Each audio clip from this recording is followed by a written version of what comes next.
Baik, langsung saja inilah Rakyat Merdeka Award 2022. Laut hebat tidak lahir dari ombak yang tenang.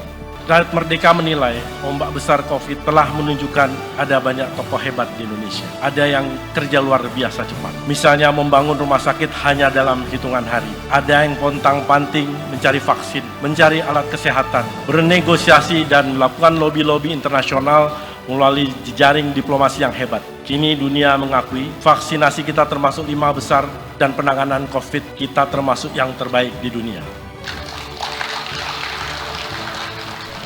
Selamat kepada para penerima penghargaan Rakyat Merdeka Award 2022. Kepada Bapak Erlangga Hartarto, Menteri Koordinator Bidang Perekonomian Republik Indonesia sebagai tokoh pemulihan ekonomi nasional. Selamat kepada Bapak Bahlil Lahadalia, Menteri Investasi Republik Indonesia sebagai tokoh pemulihan iklim investasi. Dan kepada Bapak Mahfud MD, Menteri Koordinator Bidang Politik, Hukum, dan Keamanan Republik Indonesia sebagai stabilisator politik, hukum, dan keamanan. Selamat kepada Bapak Teten Mas Duki, Menteri Koperasi dan Usaha Kecil Menengah Republik Indonesia sebagai tokoh pemulihan dan digitalisasi UMKM. Pak Budi Gunadi Sadikin, Menteri Kesehatan Republik Indonesia sebagai tokoh pemulihan krisis kesehatan.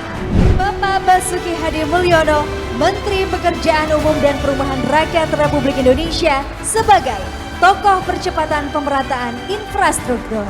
Bapak Budi Karya Sumadi, Menteri Perhubungan Republik Indonesia sebagai tokoh konektivitas sistem transportasi nasional. Bapak Arifin Tasrif, Menteri Energi dan Sumber Daya Mineral Republik Indonesia sebagai tokoh transformasi Green Energy. Selamat kepada Ibu Siti Nurbaya, Menteri Lingkungan Hidup dan Kehutanan Republik Indonesia sebagai tokoh pemulihan ekonomi rakyat melalui perhutanan sosial. Kepada Bapak Erick Thohir, Menteri Badan Usaha Milik Negara Republik Indonesia sebagai tokoh pemulihan dan transformasi BUMN. Kepada Ibu Puan Maharani, Ketua DPR RI sebagai inspirator perempuan Indonesia. Kepada Ibu Retno Marsudi, Menteri Luar Negeri Republik Indonesia sebagai tokoh diplomasi pemulihan krisis global. Bapak ST Burhanuddin, Jaksa Agung Republik Indonesia sebagai tokoh restoratif justice dan pemberantas korupsi. Kepada Komjen Pol Boy Rafli Amar, Kepala Badan Nasional Penanggulangan Terorisme Republik Indonesia yang dinobatkan sebagai tokoh penanggulangan radikalisme dan terorisme.